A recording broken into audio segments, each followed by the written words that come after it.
ito ay rated SPG. Striktong patnubay at gabay ng magulang ang kailangan. Maaaring may masiselang tema, lengguwahe, karahasan, sexual, horror o droga na hindi angkop sa mga... Hihiwalay na nga ng tirahan nitong si Manuel at si Jessica dahil nga hindi na nga natatapos ang bangayan nga nito ni Colleen at ni Jessica.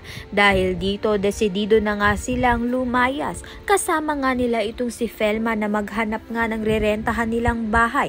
Subalit umikse na nga itong si Hazel dahil ipinalabas nga niya na kabit nga itong si Felma at hindi pa nga ro nagtatapos dahil binablockmail pa nga niya ang kanyang sariling anak na si Jessica upang sa gayon ngay hindi nga matuloy ang annulment case nila nito ni Manuel.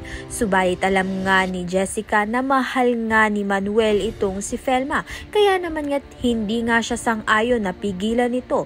Dahil dito hindi nga nagustuhan ni Hazel ang sagot ng kanyang anak kaya naman nga sasabihin niya na nga ang katotohanan dito kay Manuel na hindi niya nga tunay na anak itong si Jessica. Malamang sa malamang ay masasaktan nga itong si Manuel dahil ito nga ang dahilan kung bakit nga naghiwalay sila nito ni Felma. Subalit hindi naman nga niya matitiis na iwanan ng kanyang anak na si Jessica dahil anak niya na nga ang turing dito dahil simula't pagkabata niya siya na nga ang nag-alaga dito.